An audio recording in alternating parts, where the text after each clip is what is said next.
We're going to be, let's begin with a word of prayer. Dear Father in heaven, we are so thankful for this morning. We invite your presence into our study. We ask, Lord, that you can guide and lead these difficult lines of study, that you can bring them all together, maybe not just today, but as we continue studying through this period of time on the daily. We pray for each person. We know that there are many struggles that people face, not just understanding this message, but in this world of sin and suffering. And we ask for your angels to watch over each person, and that your healing hand can be upon those who are suffering from illnesses. And we ask, Lord, that you can also help us to have a clear mind and a clear understanding as we study together this morning. And we pray this in Jesus' name. Amen. So good morning, everyone. And so this is a difficult study today because we brought up some questions yesterday.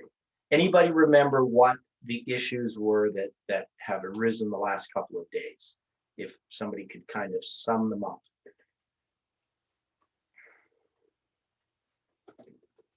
Anybody know or remember? Well, we've been addressing the fact that even in the pioneer times, that there had been some difficulties regarding the understanding of the daily.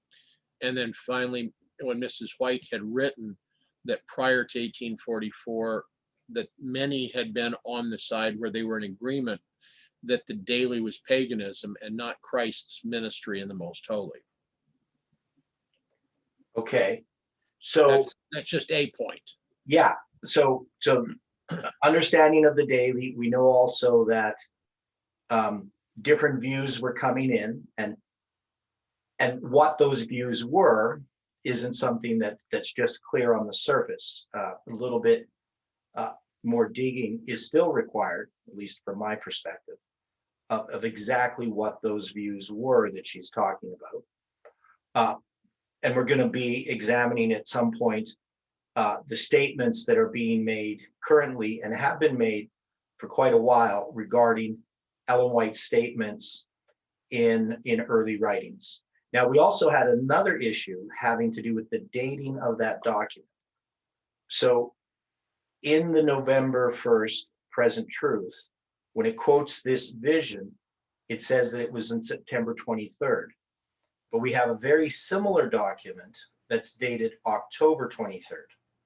Now, did anybody take a look into that at all, besides me, over the last day, to try to sort out what that problem was? I didn't have a chance to get back to it. Okay, so that's another point that we're going to have to address.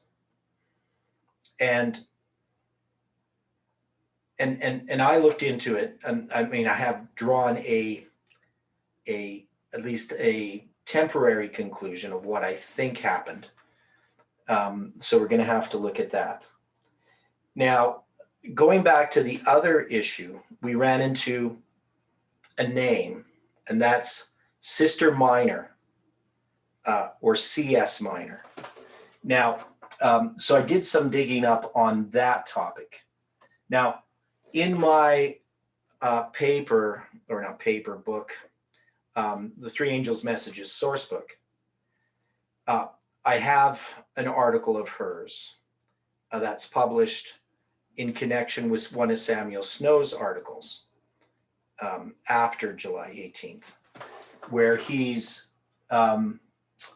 expressing more views that he has regarding the week of Christ and how that's related. So now I found an interesting document. I'm going to show you this document here. It's funny the things you can find on the internet. So this is a document that is a paper written by so it's a term paper. Now it says at the top, unprocessed manuscript for circulation to committee readers only, not for duplication or distribution in any form. So obviously somebody they disregarded that statement. Now, the interesting thing is this is a term paper presented to the Department of Biblical and Systematic Theology of Seventh-day Adventist Theological Seminary by in partial fulfillment of requirements for the credit of the history of prophetic interpretation. The course is called B290, I think, by Leroy Edwin Froome. He's the instructor. So this is a class that Froome was teaching. And hopefully most of us know who Leroy Froome was. He's one of the people who was instrumental in the meetings with the evangelicals in the 1950s and produced the book Questions on Doctrine, or Seventh-day Adventists Answer Questions on Doctrine. He also, in the 1920s, did a series of lectures which became the book called The Coming of the Comforter, which introduces to Adventism basically Pentecostalism. He was a supporter of A.G. Daniels, who was the conference president at a time when really he shouldn't have been conference president, wasn't fit for the job. And he also is a person who was what I would call a revisionist historicist or historian, in that he rewrote a lot of the history about what happened in 1888. And a lot of his revisionism has been accepted generally by Adventists. He was a very intelligent person, but not always very honest, that even non-Adventists acknowledge that his scholarship is kind of suspect. Now, this is a paper by a lady named Maybelle E. Vandermark, and this was written in March of 1947. And the topic, as you could see, which I didn't read, is the women of the Advent movement, which is, obviously something that a woman might be interested in, seeing the different women in the Advent movement. Now, why this is important is it's going to have a short section dealing with this lady named Mrs. Clorinda S. Minor of Philadelphia. And so that's C.S. Minor, obviously. She was from Philadelphia, and she's writing about the good things that this lady did. She wrote a lot of poetry. She wrote in The Midnight Cry, and which Samuel Snow was writing his articles prior to July 18th, primarily in The Midnight Cry, except for that one that was republished in the Signs on April 3rd. And so she's looking at the things that this lady had written, talking about her character, her biblical knowledge. Excuse me, please. Yeah, Mark? Sorry being rude. I am asking, I not understand of using, I not understand what you just said, what mean of night cry. Okay, so The Midnight Cry is a magazine that she wrote in. So this was a magazine that was published by the Millerites, I believe starting about 1842, along with the magazine called The Signs of the Times. So this is a periodical that the Millerites were sharing, sharing their message to the world. So that's the article. That's what I'm talking about there. Does that help, Mark?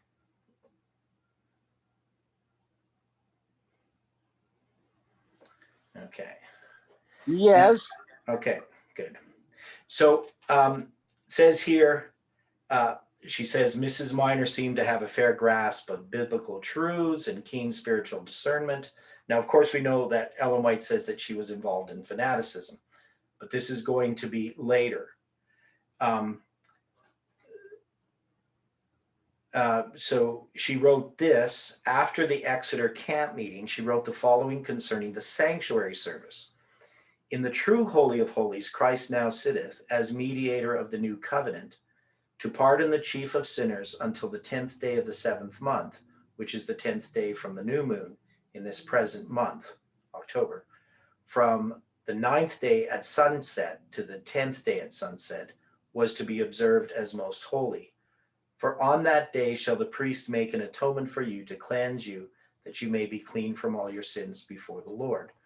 So, so she's referring to the 10th day of the 7th month, right? And she's recognizing it's from sunset. And this, she is writing sometime after the Exeter camp meeting. I think this might be in one of the articles that's in the Three Angels Messages source book. Now, she writes this other thing that, sort of an emotional appeal, I guess, in some ways, or sentimental appeal to look for Christ's coming. So there is in Philadelphia, so in the city of Philadelphia, that's where C.S. Minor is from, Sister Minor. And there's this letter that's written to Brother Southard. So Southard is the editor of the Midnight Cry. So this would have been put in the Midnight Cry, as it says at the bottom.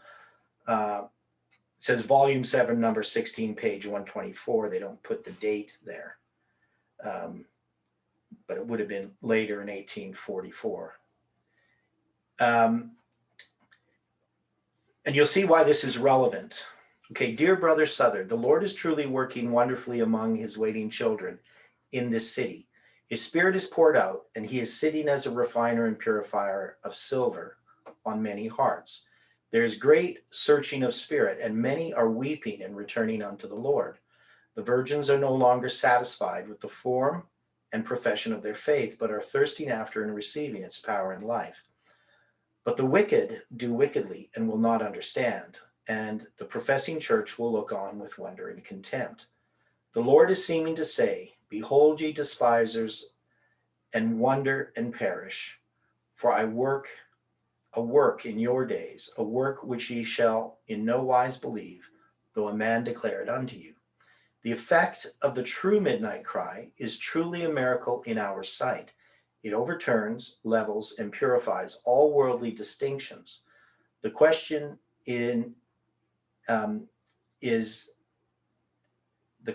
is every man to his maker.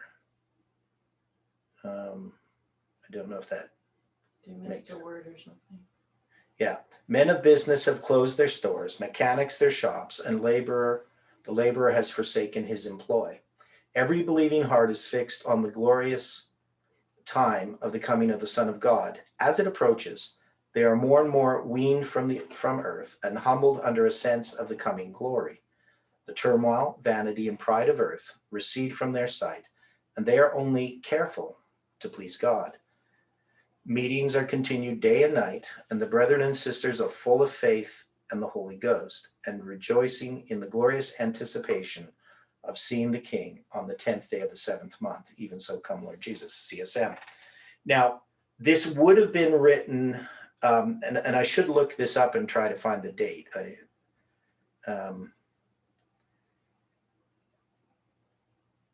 Because I believe this would have been written in October, and possibly because when people started closing up their shops, does anybody know when they started closing up their shops? What reason they did that? And when they would have had meetings day and night? Anybody know? Thinking that would be all midnight cry stuff. Okay, but when did they start doing that? Anybody know?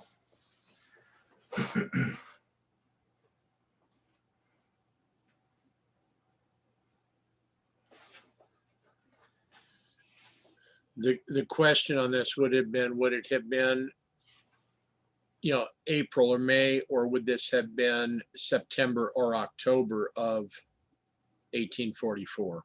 Yeah, so it would have been October 13th. And why would that be?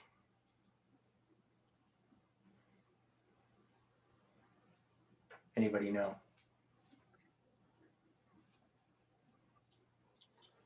I'm going to guess that you're referring to that this would have been about 9 days prior to the anticipated coming. Yeah, so that would have been the first day of the seventh month was marked, and many Adventists believe that probation had been closed on the first day of the seventh month. So October 13th would be the first day of the seventh month, if October 22nd is the 10th day of the seventh month. Right? Okay. 'Cause Now, it's- yeah, okay, but with what you read just prior to this, okay. did I hear you correctly that she was writing that this would have been the 10th day of the seventh month after the new moon? Right. So the way that they, and this is another important point, when the Millerites, when Samuel Snow first presents his message, whether it's in February or even when he presents it at Boston or Exeter, he doesn't have a date on the calendar yet. He has a biblical date, but they're still uncertain how to determine which day is the 10th day of the seventh month. Now, many people actually have the 23rd as the 10th day of the seventh month. Okay. So, but as they began to work it out, and they weren't going from April 19th, that is, they weren't counting 30/29, 30/29, 30/29. They were using the biblical way, or they weren't using the biblical way, and they were using the way that the Karaites did it is they observed each month. So when the beginning of months, when the Exodus, this is my understanding of it, is that when the Exodus occurred and they make the first day of the first month, the beginning of months or the head of months, they're setting up a prescribed, calculated date for each of the feasts. That is, once you know which day is the first day of the first month, then you know when the 10th day of the seventh month is. And you only know this for the first 6 months. You know the length of the first 6 months right at the beginning of the year. But once you get through the Day of Atonement, when you get to the end of the seventh month, you again begin to observe the new moons. This is my understanding of how the Jews did it based upon the biblical evidence, which I had to meticulously go through to determine that. But the Millerite Adventists, they were using a Karaite calendar. So it in their minds, what they thought was a Karaite calendar. But the Karaites always observed the month, that it wasn't a calculated calendar like the rabbinic Jews had. So in order to know which was going to be the 10th day of the seventh month, they had decided, and they had decided this earlier, that Boston was the place where they were going to observe the new moon. Anybody know why they chose Boston for the new moon and not Jerusalem? Wouldn't it be because they could more accurately determine the time in Boston, because they were setting aside the time in Jerusalem because they wouldn't know when the barley harvest was going to occur? Okay, so, well, they didn't know anything about the barley harvest as far as determining the barley harvest. So their idea or their belief was that the Karaites always began the year 1 month later than the rabbis. That was their belief. That's the belief that they operated with through that whole period of time, because they had a source that said that, or at least appeared to say that, and that's the way it was interpreted. So they didn't need to worry about the barley harvest. They just believed that with the rabbinic Jews, always kept their, their barley harvest. It was always off, so they weren't thinking that they had to determine the barley harvest in 1844. They just assumed that it was going to start a month later than the rabbis. So they looked at the rabbi's date and they took the new moon later. Now, but even for that, to determine April 19th, they didn't use the new moon in Jerusalem. They used the new moon in Boston. Because if they had used the new moon in Jerusalem, well, I'm not going to go into the details of that because it's rather complicated, but they wouldn't have determined that the 19th would have been the first day of the first month.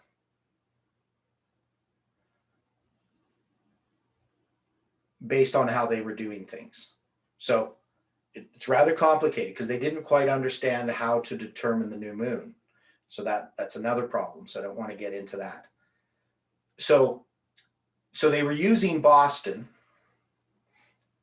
and but why Boston? So, and not Jerusalem. So I don't think the reason is that they didn't know when the new moon was in Jerusalem, because they could get those records. They are books that would that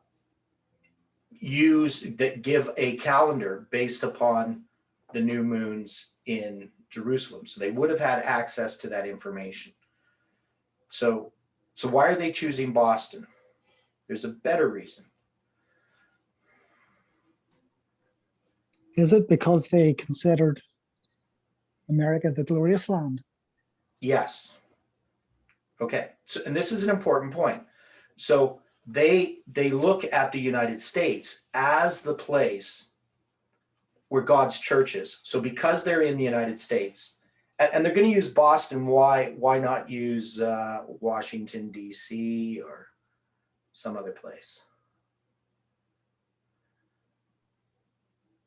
Because that's where the region, I know it was Plymouth initially, but that was generally where the first pilgrims landed, around that area. Yeah. So they're going back into American history, and Boston was the capital for a while, as were other places. So Washington wasn't always the capital. I don't know the history of how the capital moved, but I know Virginia was the capital for a while. There's different places that were the capital. But they're choosing Boston, and they have historical reasons why they're doing that, and also prophetic reasons. And so the Millerites, in determining their calendar, and the way that we do it, is we don't look at Jerusalem. For instance, if we had used Jerusalem, as I said, the first day of the first month would have been April 19th, or not April 19th, April 20th. And the 10th day of the seventh month would have been October 23rd. And if they had used the new moon in Jerusalem in October, again, October 23rd would have been the 10th day of the seventh month. And initially that was the idea that many people had.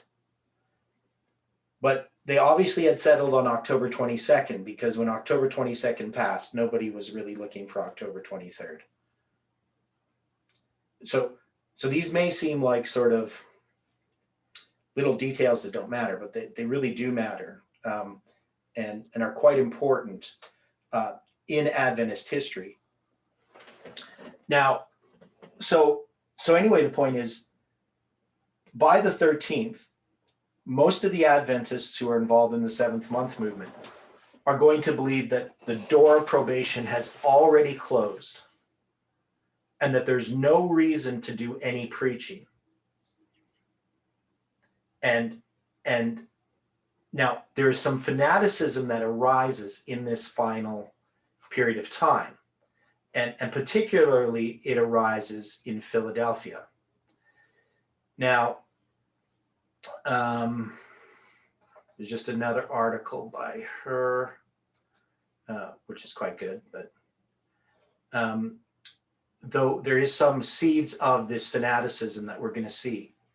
And then she says here, this lady writing this, Mabel, it is with regret that we add the further history of this woman who seemed to have done so much for the Advent cause. Her name appears in connection with the Gorgas incident. Now, is anybody here familiar with the Gorgas incident?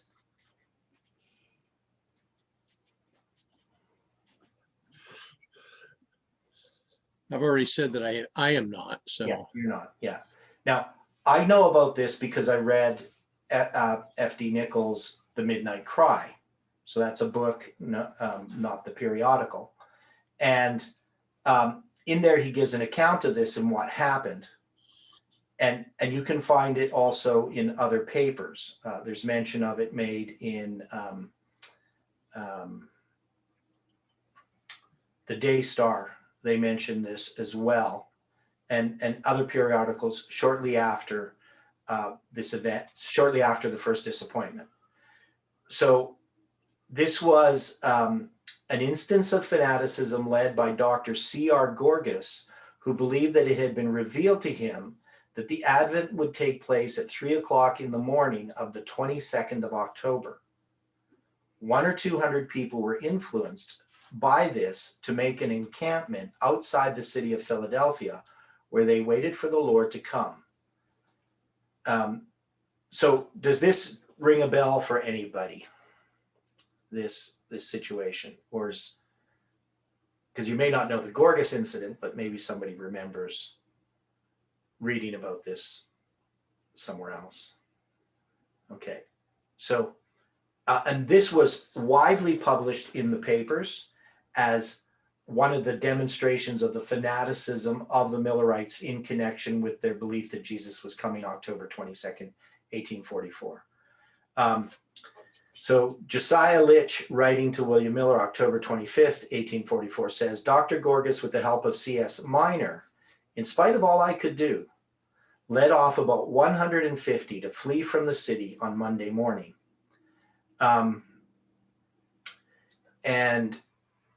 And then there is this article. It's a confession written by George Grigg, and it's in,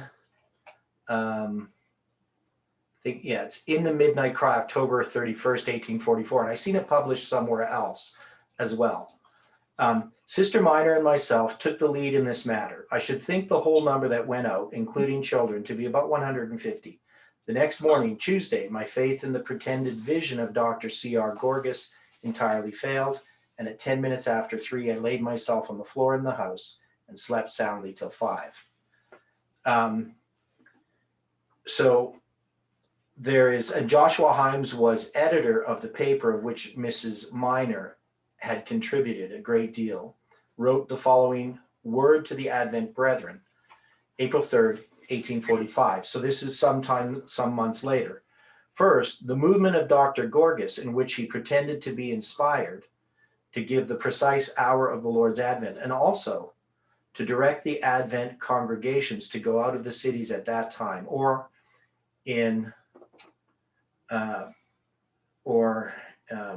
I don't know what that word is.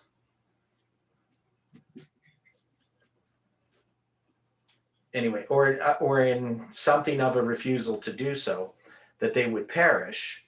In case of a refusal to do so. In case? Oh, yeah. Okay. In case of a refusal to do so, they would perish. We were shocked with it at the time, and are so still. Such pretensions we regard but little short of blasphemy.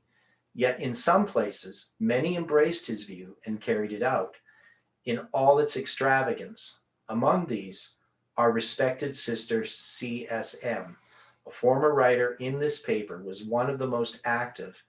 And when she knew that it was an imposition by the failure of all, he had said through his pretended, and I guess I have to go, inspiration, instead of acknowledging it and condemning the whole matter as a humble Christian should, she sent us a communication in which she attempted to mix up this impious Gorgas movement with the 7th month revival as a divine whole. This, be it known to all our good friends abroad, was the principal reason why we could not publish her communication, which she has recently sent to the Voice of Truth.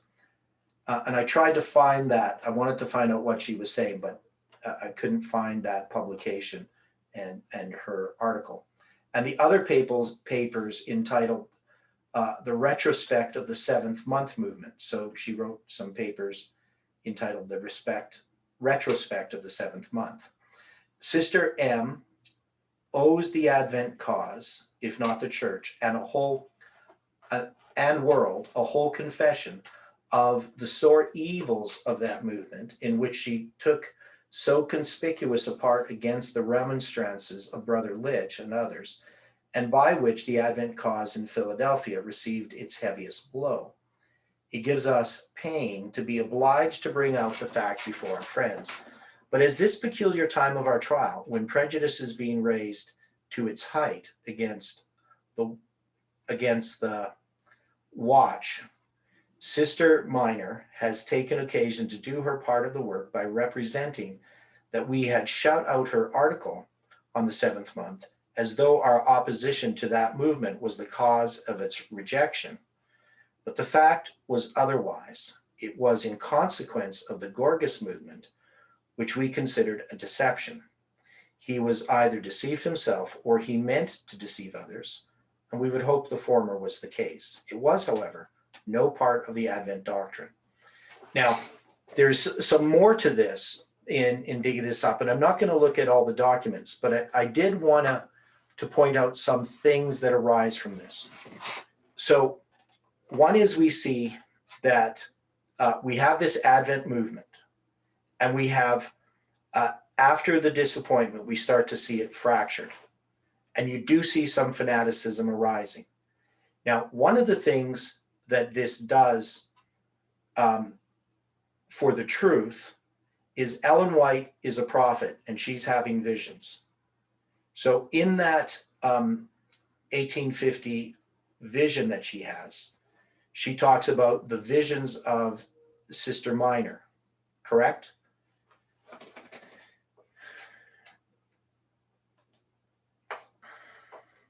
Correct. Right. And so you can see that there would be prejudice created by this type of thing against people like Ellen White. So you have fanaticism. And in some ways, I'm not saying that you can totally forgive them, but for people to have to sort out, what's happening, it becomes a bit of a problem, right?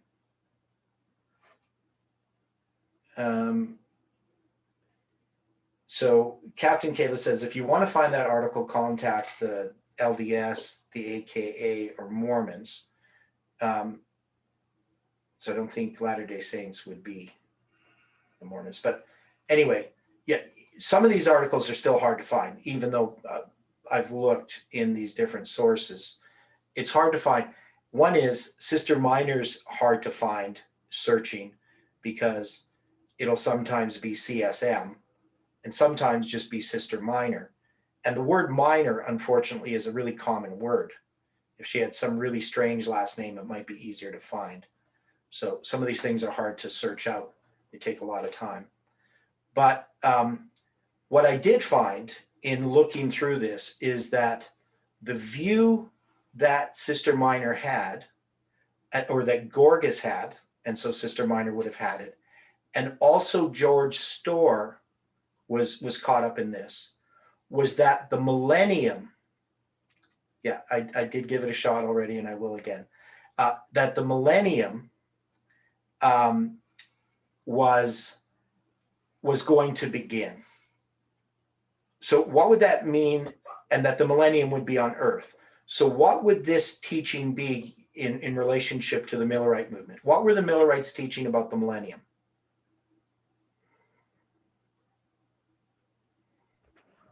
They were premillennialists. Okay, so Jesus comes back before the millennium, but also where is the millennium? Where is it? Where are we during the millennium?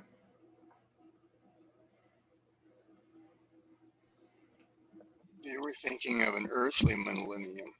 Yeah, so they were thinking of an earthly millennium of some sort. Now, Jehovah's Witnesses have that view, right? So Jesus comes back, and then there's a millennium on earth. So, I need to do some more research, but it appears that may be what Gorgas was teaching. And so part of the problem that we have is Ellen White talks about how they have this spiritual view, but really in the issue of the Jews, the part of the teaching appears to be that they believe that the Jews were going to be reinstated as God's people in some way, and that there was going to be an earthly millennium. So these things would not agree with the views of the Millerites, and that these views were being promoted even prior to the first, or to the first disappointment, but also the October 22nd. So these were views that were being pushed by some and had been looked at by the movement and had been rejected. But they seem to arise in connection with this fanaticism that is also connected to George Storrs, Samuel Snow, and C.S. Minor, and then this Dr. Gorgas. So kind of interesting in that sense. And I do have here that same article that she quotes from here in the Daystar. So that was the Daystar. Well, it was actually republished here in the Jubilee Standard, April 24th, 1845. So they, again, are sharing this statement from Joshua V. Himes. And it was in the Morning Watch of April 3rd, signed by Joshua V. Himes, where they talk about what had happened. Now, this brother Grieg, he also, in his confession, as they call it, that he was, where he confesses that he was a follower of Dr. Gorgas, but he also had a lot of false accusations against him regarding money, that he had taken all this money from these people who had come out, which isn't the case. Now, what do we see in this as a parallel to this time? How would we sort through the problems that we have been facing based upon the past? So, the troubling thing that we see is we see a movement that appears to be fractured, just like the Advent movement was. You have the leadership eventually going in a completely different direction. You have definitely these groups of fanaticism. And then you have the group that becomes Seventh-day Adventists, which is going to be seen as fanaticism, just like Dr. Gorgas's group is seen as fanaticism, or C.S. Minor. You're going to hear the same types of things against Ellen White as you see against C.S. Minor. How do we relate to this? I mean, I know this isn't really directly related to the daily, which is our study, but this brings up some interesting history. And how would we relate to this? What is it that we are to do in this sort of situation? What are people doing? What is the mistake that they're making? And what is our responsibility?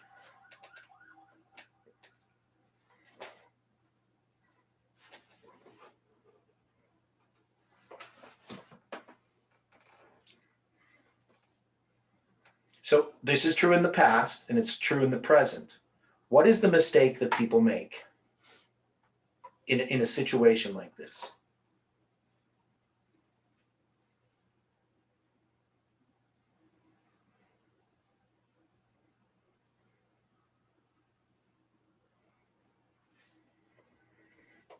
Is this like throwing the baby out with the bathwater? Well, okay, so that's one mistake. So people throw the baby out with the bathwater. That is, and it's an easy thing to do. The whole thing's a mess.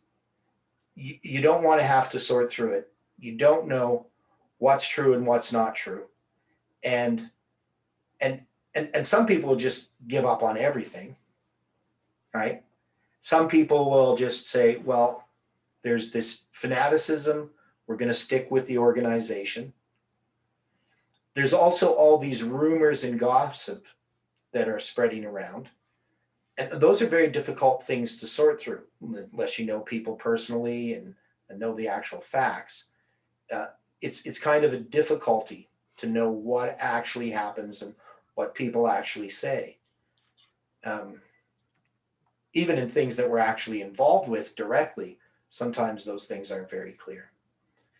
What other things? So in related to throwing the baby out with the bathwater, what kind of specific things do we see happening in Millerite history that we see happening in our history?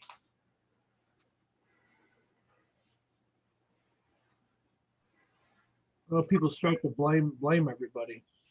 Okay, so yeah, so there's blame, and how do you sort out what is true?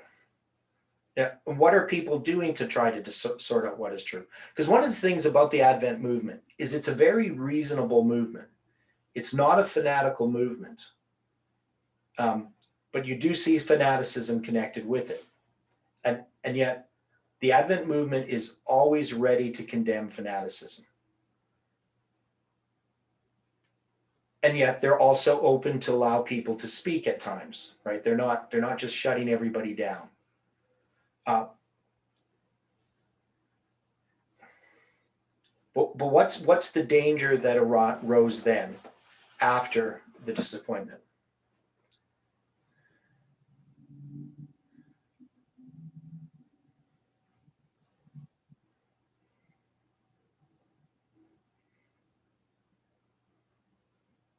Okay, what did we experience on December 6th, for instance?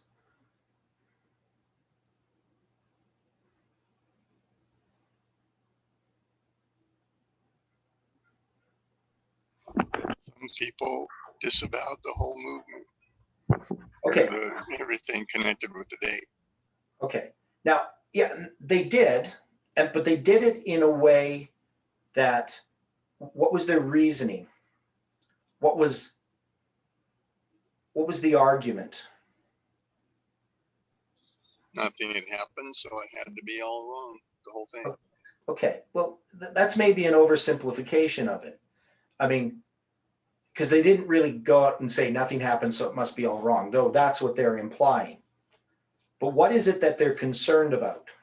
Like, for instance, Appearances. okay, yeah, appearances. But for instance, when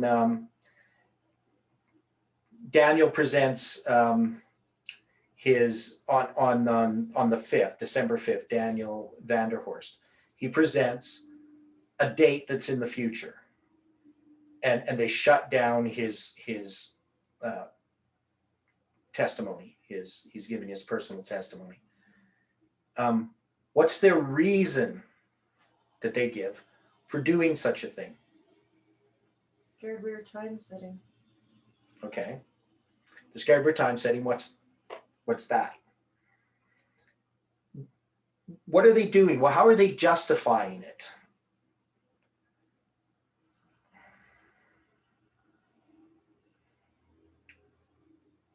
Out of caution or fear, they're shutting people down. Okay, so caution, fear, they're concerned about fanaticism, right?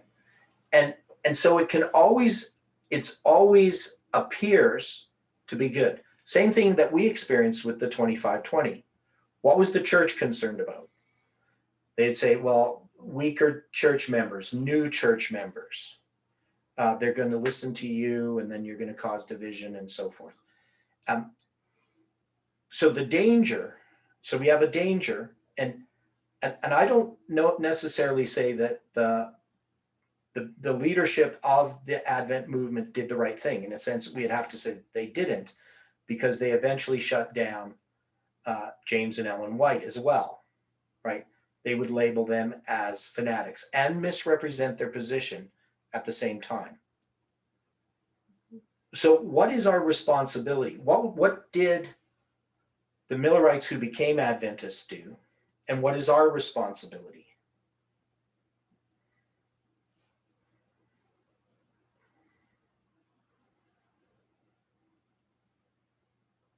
Like, how does a person stay on the right track, so to speak, amidst all of this craziness.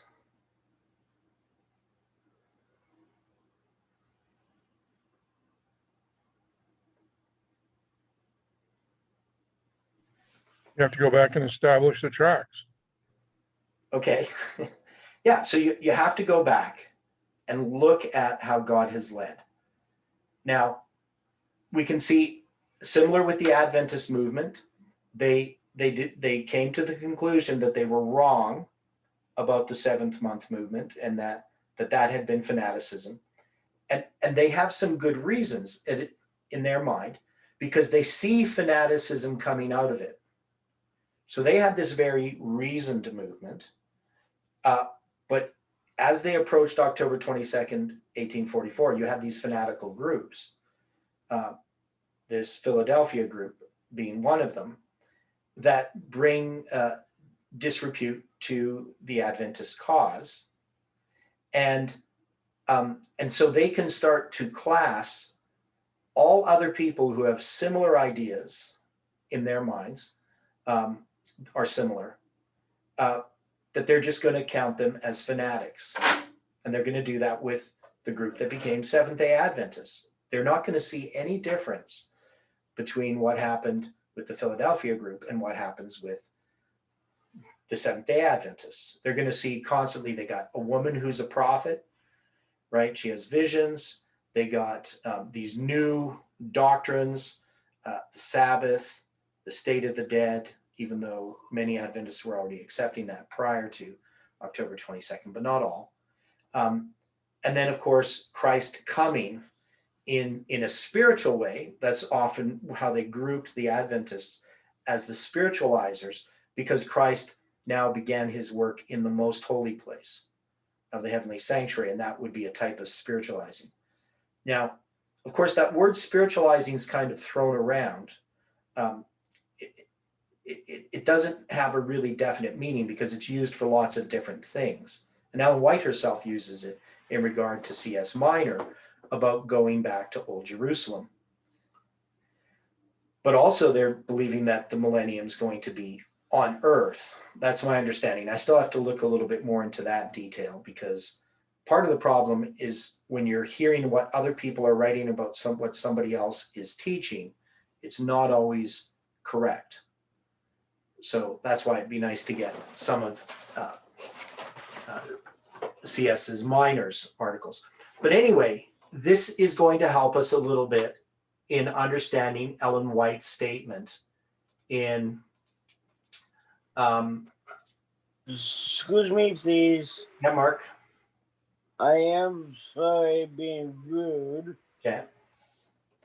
I did for leave a pad on. I have fall asleep. Oh, you fell asleep? Yes, but my mom said saying I also the pad off to fall asleep right now. Okay. I am feel tired right now. Yeah. You do finish up your you are finish up you doing with them. You do me tonight be to catch up. Okay. Okay, Mark. I will see you much later today. Yeah, I'll see you at 4:30 today. Yes. Okay. Okay, thanks, Mark. Take care. Yes, too. Bye, guys. Have a nice good day. Okay, thanks. Okay, so when we go back to this letter, so this is the Dorchester, Massachusetts, October 23rd, 1850 letter. Now,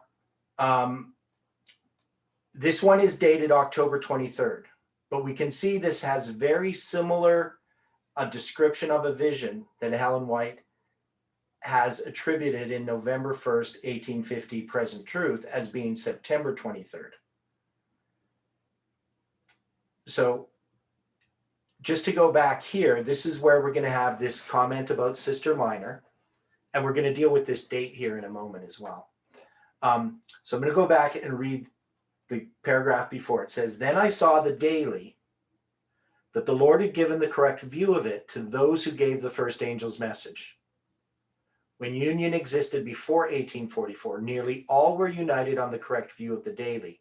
But since, in the confusion, other views have been embraced and darkness has followed, I saw that God had not made a test of time since 1844, and that time never again will be a test." So one thing I can't see, and I haven't been able to find, is anything about Sister Minor setting time. Doesn't mean it didn't happen, but I don't find anything about that. So then it says, "Then I had a view of Sister Minor and others with her, that their visions were not true, that God had not spoken by them. I saw that if we are to go to Jerusalem, then the truth should not be made plain upon tables," right? Which we talked about means that the means or the money that they had would be used to go to Jerusalem instead of publishing these new charts. "For our minds should be turned towards Jerusalem, and our means should be reserved to get the saints to Jerusalem." So this is kind of a similar problem that they were having when they wanted to go out of the city of Philadelphia. Now again, which cost, I guess, money and resources and so forth. But they're going to do the same thing now with Jerusalem. So that fanaticism is still carrying on, and Sister Minor has not recognized that. "I saw that the faults and errors of Sister Minor and those with her in past time had not been confessed." So this was another situation where they had talked about how she didn't confess this, but she basically doubled down. "This is the reason why they have been left to run into great errors. I saw that Brother Bates must be careful and be willing to receive light that comes in other ways besides through visions." So I'm not sure why she mentions Brother Bates here. "I saw that he was too slow to receive light from his brethren." Now, when we look at our situation, so we're going to go back and we're going to try to look at this objectively. We were in a situation where the movement made a prediction, and we're paralleling that to October 22nd, 1844. And that nothing came about as a result of it that we expected. And then we had several months in which people were attempting to evaluate what had happened. And there were different views. And we definitely know that some of the views were not always correct, but that's fine. People have to sort things out. But it came to the point where the leadership decided to shut down all dissenting voices, that they wanted to have control of what was happening. And anything that they imagined was a consenting voice was shut out, even if it wasn't. And they took the position that the movement had made a mistake in the July 18, 2020 prediction in regard to time setting completely, that was completely an error. And so what we have done is that we spent the time, and we're continuing to do so, to follow what we believe was Ellen White's counsel, and that is to study the past, to study the scriptures, and to look at things in a reasoned and sober manner to decide what was truth and what was not truth, and that we didn't want to do anything rashly. And we believe that the leadership acted rashly, that it wasn't wise moves that they were making. Now, we know that everything everybody says is not true, that there is fanaticism that exists. What is our response to be if we're going to sort through this based upon the examples of the past? How do we stand if we see something is error? What is our position to be?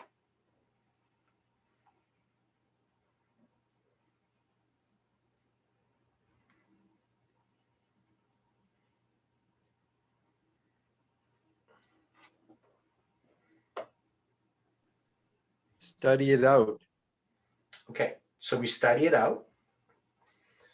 And now what if we've studied it out personally and we think that somebody is teaching something that's error? How do we address it?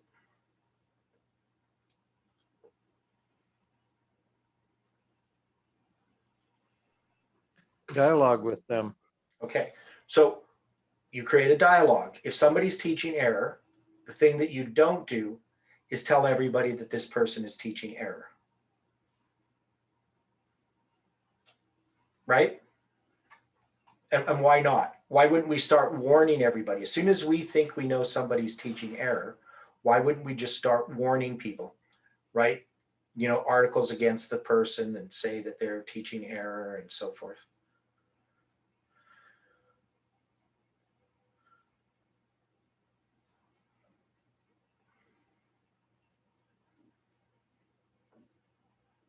Because that's not helpful, it's distracting.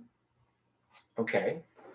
And we also have counsel of how we're supposed to deal with those who differ. Right. If a brother differ. Now, there can come to a point where when we've labored with somebody and they continue to persist in either misrepresentation of what the opposition is happening, they work in deceptive ways in promoting their views and ideas, then that we might make a public, address it publicly in some way. Here's the problem that I see. I've talked with the person. Here are the reasons that they've given for why they believe something. And here's why I think they're wrong. And this is how we're supposed to do things. And we can see that the leadership of this movement did not handle that properly. What did they do with people who they thought were teaching error? How did they address it? Kicked out.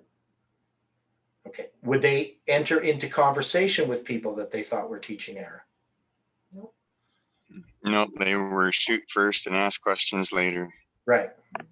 And we know that fanaticism exists in this movement still. There are people that, there's always people with unbalanced minds, people who believe that they're receiving impressions or understanding certain things. But our responsibility is to labor patiently with them. And it takes time. And it's not easy because sometimes we can think that damage is being done, or we can imagine that more damage is being done than it is by somebody presenting some view, especially if they're doing it in a deceptive manner and in some ways in secret. We might feel obligated to sort of address that in a bolder way than maybe we should.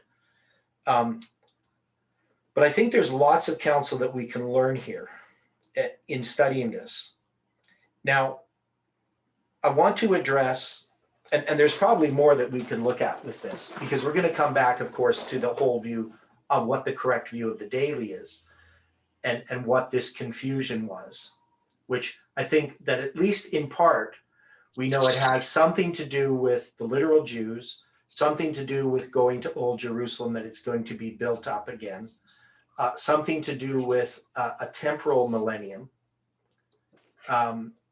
and something to do with some kind of coming of Christ that is connected to that temporal millennium that wouldn't look like the coming of Christ as seen and understood by the Millerites. Right?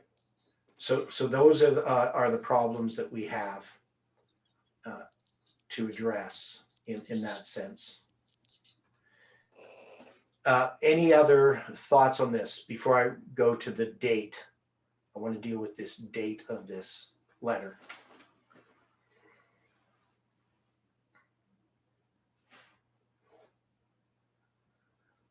Okay, so the date of this letter, there is E.G. White Estates, and let's see if I can find it. I don't know if just hang on a sec.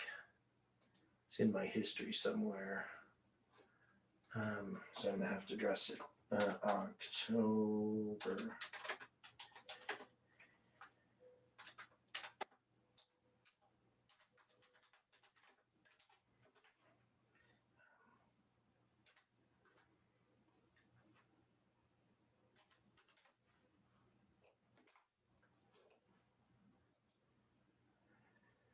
Okay, so.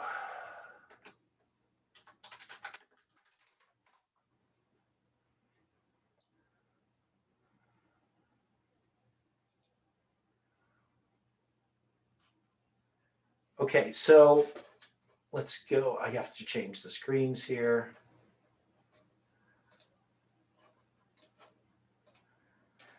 Okay, so this is how it appears on ellengwhiteswritings.org, E.G. White Writings, egwritings.org.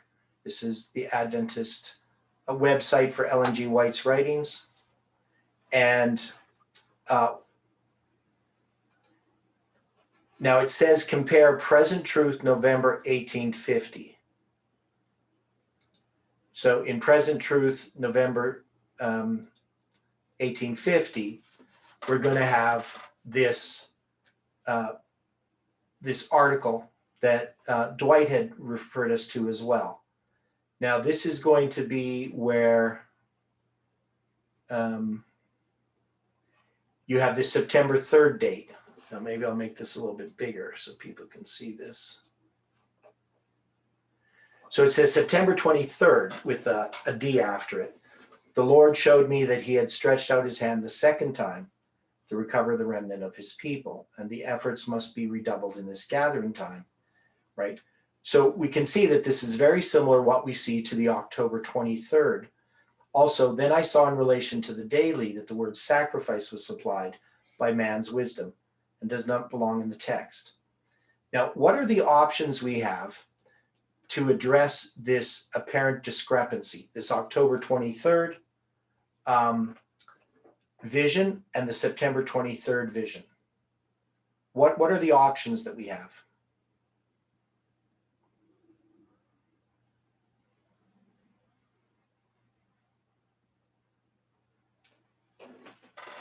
That September 23rd is the initial article, and October 23rd is the publication date. Okay, well, that would be an option, though we don't have an October 23rd publication date. So that's one thing we know is it's not published October 23rd. Now, dealing with these manuscripts, let me see if I can show you this. I just can't remember the page, so.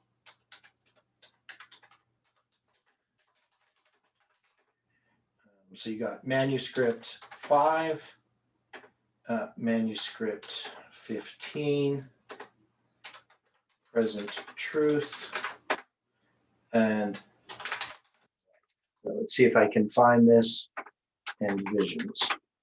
So I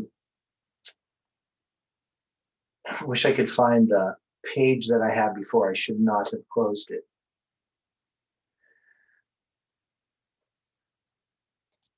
You gotta go 1850, maybe put that in here. Put it at the beginning. No, that's not it.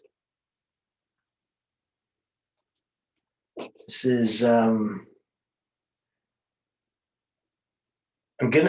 wish I had kept the page.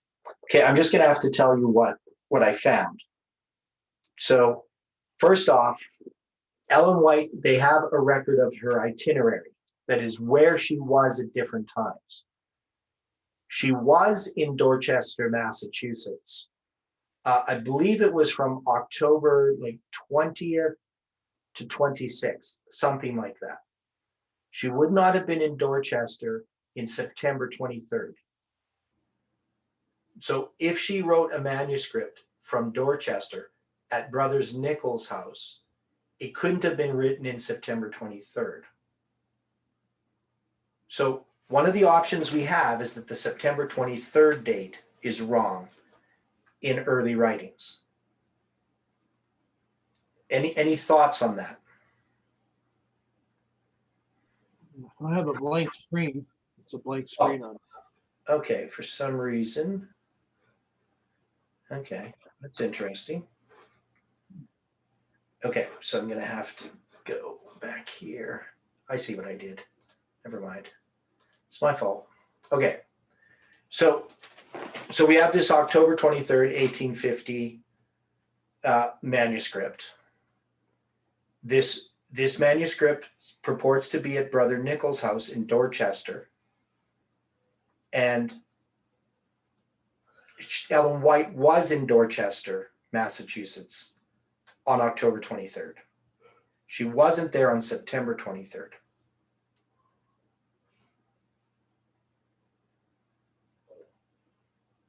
So can we accept that the September 23rd date is wrong? That's just an option. Any thoughts on that?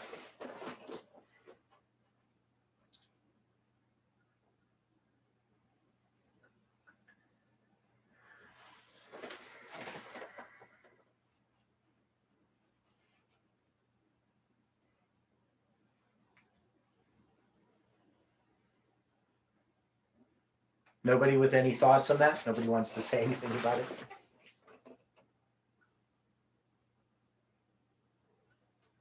So you got this one. We also have early writings. So let's look at it in early writings again.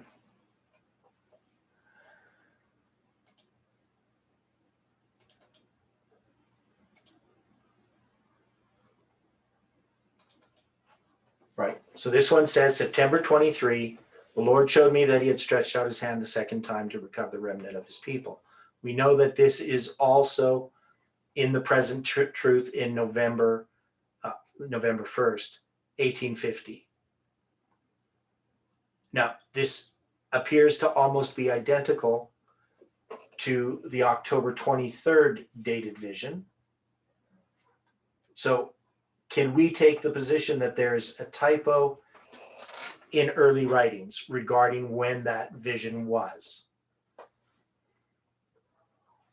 Or would we say that the October 3rd date is a mistake, even though she couldn't have been at Brother Nichols' house on September 23rd, but she could have been on October 23rd? I'm just surprised that the E.G. White Estates hasn't really addressed this in detail.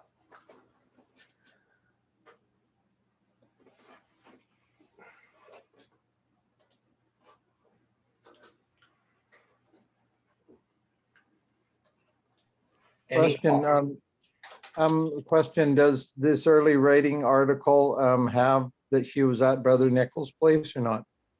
Yeah, so if you look at the writing here, it doesn't say that she's at Brother Nichols, but it does in the other article.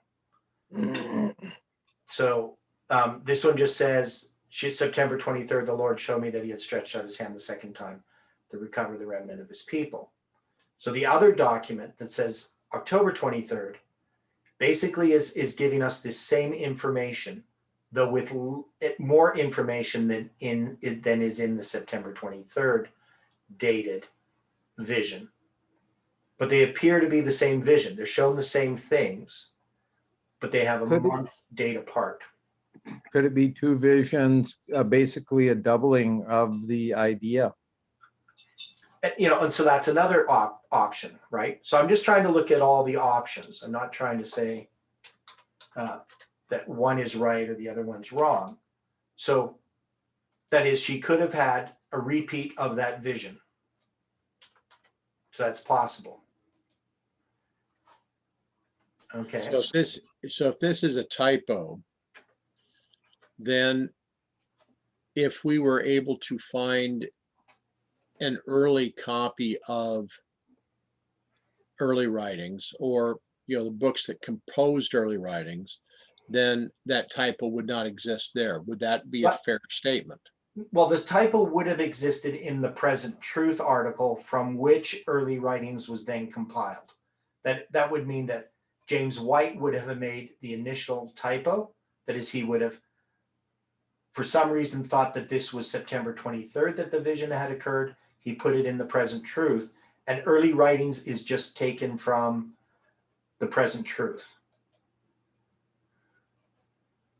Okay, now what? Oh, I did find the page here, so I'm going to share this that I had found before.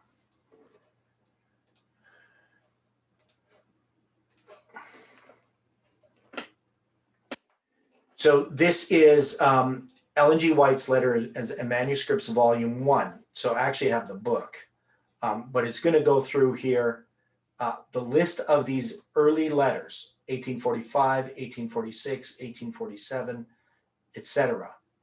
1849, there's quite a few letters in 1849. And then we have these letters and manuscripts in 1850. So there's only even numbers were assigned for letters through to letter 30. Not sure why they did it that way. Though there is a letter 31.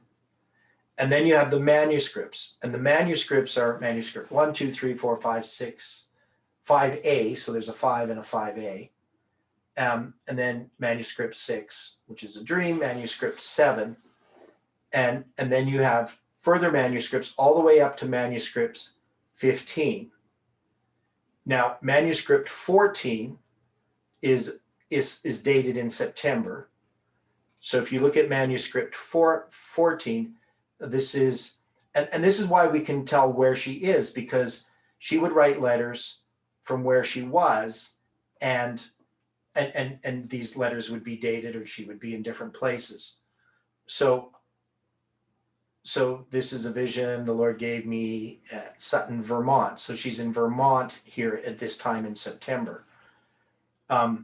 So this one here, the October 23rd letter, this is the one from Dorchester, Massachusetts. Now notice we don't have a manuscript from September 23rd.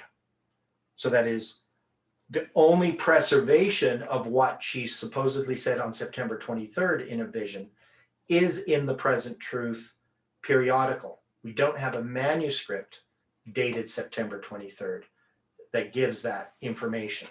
We have the October 23rd dated letter that does give us that information, almost identical to what's in the Present Truth, though just slightly edited.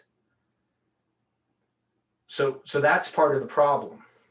And now it would make sense once he puts it in the Present Truth, he's going to take out where the vision was.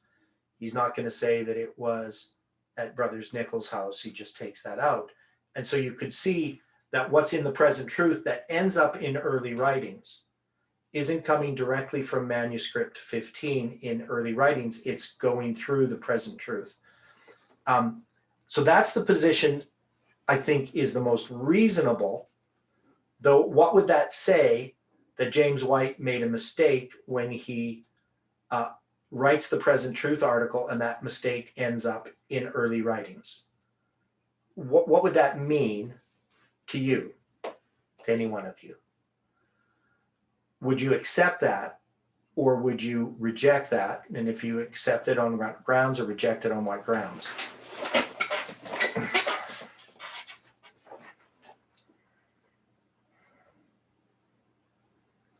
And we could look at the vision the Lord gave me in manuscript 14, 1850. I can go there. Why don't you go there? Okay, so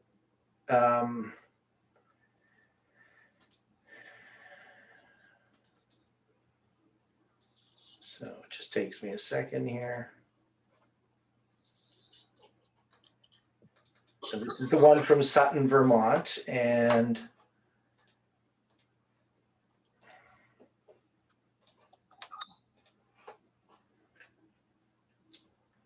this one we're familiar with. I know I've read it before, at least somewhere, whether it's in early writings or not. I saw the loveliness of Jesus and the love that the angels have for one another. Said the angel, can you not behold their love? Follow it, just so. God's people must love one another. Rather let blame fall on thyself than on a brother. I was then pointed back to Western New York and saw that Brother Bates did not give the message, sell that ye have and give alms, in its clear light. It caused some to follow for the loaves and fishes, and now they are ready to be purged out.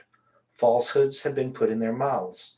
I saw that Brother Bates, holding up, sell that ye have, and etc., in a wrong light, had caused those who had been coveting others' property to take lenity from it and to rejoice and triumph, and had also caused those who had property to hold on to it. Those who had been coveting were zealous to attend conference with their families, not to glorify God, but for the loaves and fishes. They had better remained at home and worked with their hands to supply the wants of their families and to have something to give to sustain the cause of truth. I saw that Brother Bates erred in praying for the sick before unbelievers. I saw, if any among us were sick and called for the elders of the church to pray over them, we should follow the example of Jesus. He went into an inner chamber, and we should go into a room by ourselves, separate entirely from unbelievers. And then the atmosphere would not be polluted by them. By faith, we could take hold on God and draw down the blessing. So she's saying here, we shouldn't have like these public praying for the sick, the sort of thing that you would see at revivalist meetings. So anyway, as you go through this here, they're going to talk about some different issues, but there's nothing in here that has anything to do with the daily or anything to do with the ideas that are in manuscript 15. Other than there's some things about Brother Bates. So, and any more thoughts on this? Okay, as you have been reading, I've been looking at this, especially in the 1850 articles. Yeah. The 1850 manuscripts, I should say. Yeah. Now, it's interesting that from manuscript 5, 7A and 14, it gives a pretty good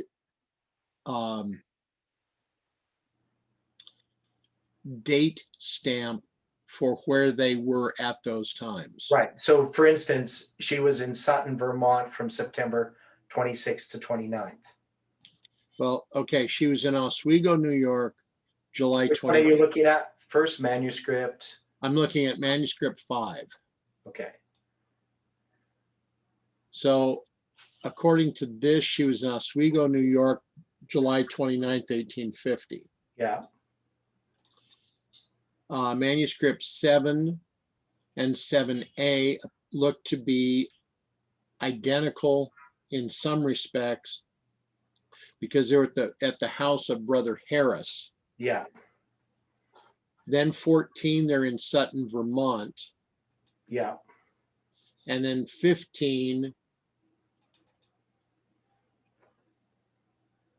it's giving a reference about Brother Nichols in Dorchester, Massachusetts, but I'm understanding your point. I'm just trying to figure out exactly the progression of their travels at this Right. point. So that would be something that we'd have to look at. We'd have to look at a map and say, where are they traveling? And so would it make sense that they're in Dorchester, Massachusetts on October 23rd based upon their other locations? Like if it made sense that Dorchester, Massachusetts was actually October 23rd, then we would see that would make sense. Or if it was September 23rd, we would say, well, this wouldn't make sense. Now, I'm not that familiar with Vermont and Massachusetts and New York, and how they're all situated, these different towns. So that would be something to look into to try to figure out where they were. But based on something else I read, it said that they were in Dorchester on October 23rd, but it may just be based upon this letter's dating. But one of them has a mistake. That is, it seems to me pretty clear that it wouldn't be the same vision. The October 23rd or the September 23rd are describing the same vision. Because there's just too much similarity. You don't see any visions that have that much similarity, that basically follow the same pattern. But the hard thing is to say, that October 23rd, and when you try to find out, these are copies of things too. So we don't have her original handwritten letter. What we have is copies of these letters. Okay, just Yeah. as a point as we're talking about this, Yeah, Oswego, New York is on the shores of Lake Ontario. okay, You have to go in a more of a southeast direction to come through New York. You wind up going through parts of New Hampshire, and then you go almost due north to get up to Sutton, Vermont. So we're talking a pretty fair trip at that point. Then if you're going to come back down into Massachusetts, you have to come almost due south. okay. And so, okay, so let's, yeah, I mean, that's what it seems like to me, that Massachusetts is quite a bit south. But see, here's my point right now. If this is Oswego, New York to Sutton, Vermont, you're talking about a trip today that is 379 miles. Okay, so, If we're talking horse and buggy in that era, 379 miles is quite a trip, and they don't have the trains yet, right? right? So this, at this point, trains aren't really happening yet. So Okay, the question is Oswego, New York correct? I mean, we know we can identify Sutton as being correct. So I'll have to look to see if there's another Oswego in that area. okay, so what are the dates we have for these different, so Oswego, New York is when? July 29th. Okay, so July 29th. And then you got Sutton, Vermont. Sutton, Vermont is September 26th. Okay, so that's almost 4 weeks, or about 4 weeks. No, 8 weeks. 8. Oh yeah, 8 weeks. Okay, so that's 2 months between those. Right. Okay. And then what else? So and then we got Dorchester, Massachusetts. So that's from Vermont to Massachusetts. Right. So just a moment. So, let's see what else I can do. I'm looking at a map here. Maybe I could show you. Okay. Looking at Google Maps.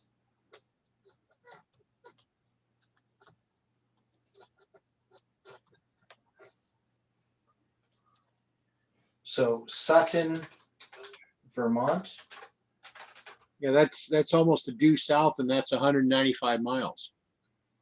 Okay. You'd go through, you would have to go from Vermont through New Hampshire to get down to Dorchester.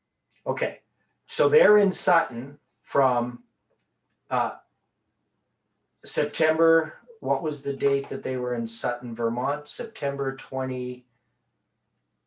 We're saying September 26th. 26th. So if he was in Dorchester on September 23rd, that wouldn't be possible. Well, okay, no, see, Sutton on September 26th, Dorchester, October 23rd. I know, right. Yeah, So, okay. right. But I'm saying if it was actually in September 23rd, that would be quite a journey to do in 3 days. Especially at that time with horse and buggy. Right. Yeah. Because right now, I mean, it's a 3 hour and 18-minute drive, it says here. But I know even, 60 years ago, to go from Warburg to Edmonton, Right. was not a trip you did in 1 day.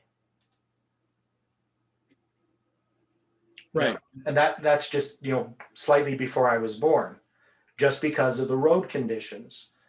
If you went to Edmonton, people told me it was a 3-day journey to go to Edmonton, go shopping and come back.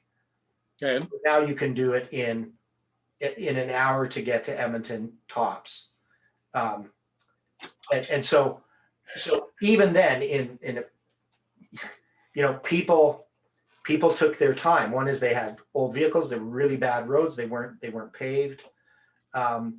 So there's no way that you're going to be, this could be in Dorchester on September 23rd. Right. Right. So October 23rd does make sense for Dorchester. But I just find it odd that the E.G. White Estates has not addressed this directly. That they didn't look at this and say, well, September 23rd letter is the same as the October 23rd. And so it must actually be October 23rd. Well, okay. And I know, this is, we're getting almost to 9 o'clock here. And and I don't know how fascinating this is for everybody here involved, whether people are just like, we're spending a lot of time on this, but I think it's an important point. And why would it be important, Dwight, or anybody? Why would this be important?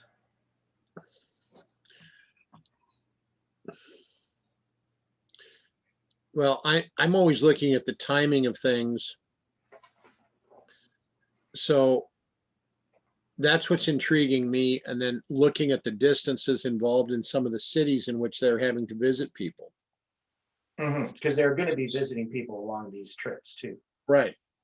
Right. They're not going to just go, and they wouldn't go from Dorchester to Sutton just like as fast as they possibly could, because along the way they're stopping at places. So this fits in a lot more. So, well, let's also be aware that at this time that they're traveling with a couple of very young children. Yeah. And travel at that time is not going to be as easy. Plus, when they're doing typesetting on something like this, we have to keep in mind that the typesetting to get an article out, especially about 1850, would have required a couple of weeks to be able to get that ready to go.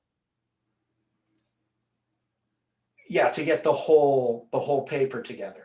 Right, and that was the point that has been brought out several times about the article that is putting aside the 2520 that was published in the Advent Review and Sabbath Herald.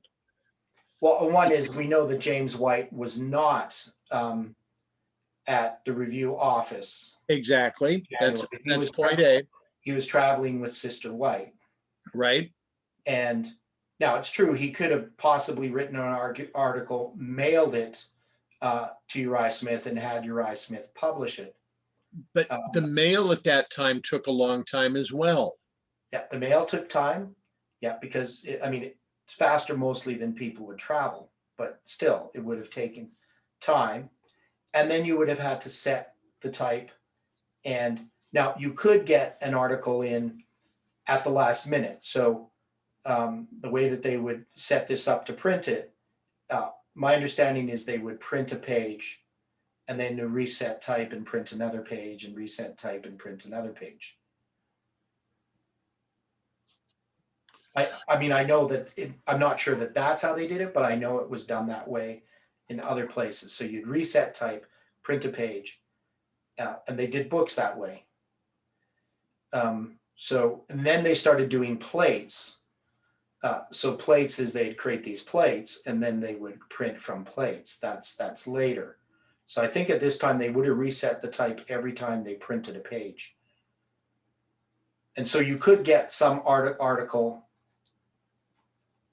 So Captain Caleb says one page will be ready in 5 to 7 hours. So you've done some of that, Captain Caleb? I've done some of it.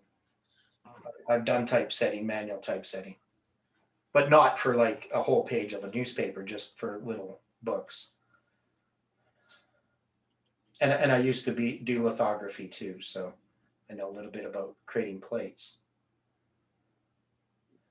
Yeah, and then you have to wait and dry. Yeah, so it's a slow process. But you could get an article later in the paper, or sometimes they would wait for the first page to be printed last, depending on certain circumstances, if they wanted something in the first page that they were waiting for. So there's different ways it can be done. But Now, we know that the Present Truth article, what's the date of the Present Truth article that has the October 23rd letter? Well, that's in November, isn't it? Yeah, but is it November 1st? I'm trying to remember when that was.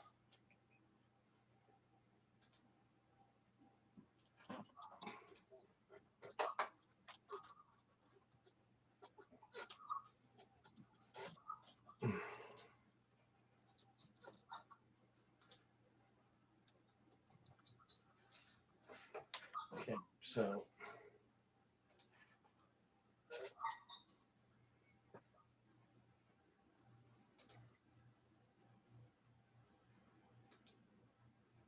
No, it doesn't really say. It's just published semi-monthly and it's November 1850. So it doesn't have a date. So it definitely is possible the October 23rd letter would be published in the November Present Truth.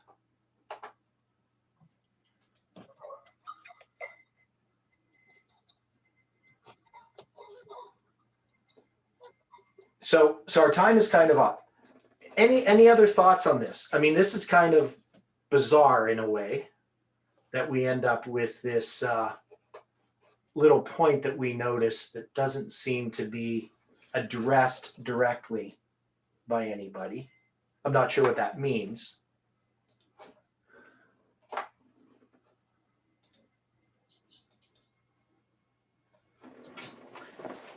Has this been helpful, this little bit of digging, even though it's not directly related to the daily, it's only indirectly related?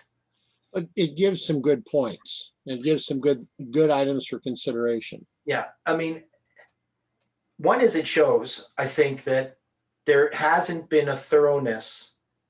You would think that all this time that somebody would have noticed this and written about it and tried to address it, especially when they wrote the first volume of Ellen White's letters and manuscripts, that they would have addressed this more directly and showed that this is, we have these two letters that are the same, and one couldn't have been written in Brother Nichols' house on September 23rd, even though it doesn't say that, but since it's identical, pretty much letter, that must be a mistake in the Present Truth and thus in early writings. And just to try to finish this off before we close with prayer. So what would that mean, that there's a mistake in early writings regarding a date of her vision?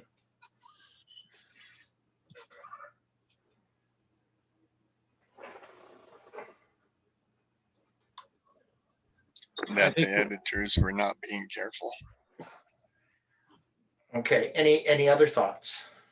I mean,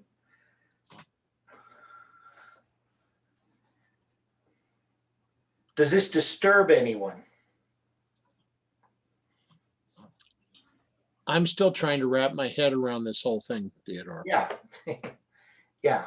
Well, me too. I mean, because I just found it this morning. I mean, I noticed it yesterday too, but I'm comfortable with the idea that even in God's work, there's often many a slip between the cup and the lip. Things fall through the cracks, even in God's work. yeah. Well, I think there's some symbolism there, for one.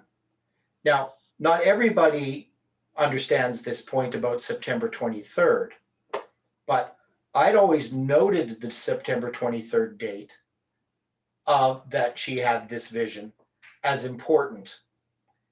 And why would that be? Why is September 23rd important? 2017. Because what? 2017. Okay, so you got 2017, and what happened on September 23rd in 2017? You had a a prediction of Revelation 12. Right. Didn't come to pass. And then you presented Samuel Snow's letters for the first time as well. Mhm. And 777 days before November 9th, 2019. Yes. Okay. And we also have September 23rd in 1844 would have been the 10th day of the 7th month if we had used the rabbinic or the Karaite calendar. So the Karaites and the rabbis kept September 23rd, 1844 as the 10th day of the 7th month. But we know that the correct date was October 22nd. Now, the date of Hiram Edson's vision is October 23rd. And this letter that appears to be that the September 23rd is an incorrect date and October 23rd is the correct date for that letter. So does this show that even in mistakes, there is a symbolism that God has intended? That's possible. Right. It's very possible that these numbers are not random. Now, the other thing about September 23rd, even though September is the 9th month, as a symbol, September is also the 7th month because it's originally the 7th month. That's why it's called September. And September 23rd also is a symbol of 273 in a roundabout way, right? Okay. So, or even 723, which is a parallel symbol. So it seems to me that there's somehow in God's providence that this mistake has occurred, if it is a mistake. But also, isn't it interesting that we've noticed it? Would that be significant? It may well be significant, yes. Yeah. And that, we've had 170 some years of Adventist history and nobody has noticed it. At least not in the detail that we have, that we know of. E.G. White Estates has not addressed it. So I think there's something here that God has directed us to for a purpose. It gives us something that we have to understand and something we have to dig for. So there's a lot of digging that we have to do that we haven't done. That would be another thing I think that we would have to agree upon. So we're going to leave it there. We're going to come back tomorrow morning. Not sure exactly what we're going to be studying. I mean, the idea is to study the daily, but we might come up with some other insights in our personal study that might be relevant. So if there isn't any other comments, we can close with prayer. Okay. Dear Father in heaven, thank you so much, Lord, for the things that you show us. We don't understand all of the things that we have studied here this morning. We know that there's a lot of complexity, things in the past that are or appear to be unclear. But we know, Lord, that you have a purpose for all these things, and that this purpose is for our present clearness of the time that we're in and where we are in history in this movement. So we just ask, Lord, that you can continue to be with each person as we grapple with the problems that we are facing, not just intellectually, but even in our own personal lives. Help us, Lord, to see your hand guiding and directing us, and to know that you are near. We thank you for all these things and pray in Jesus' name. Amen.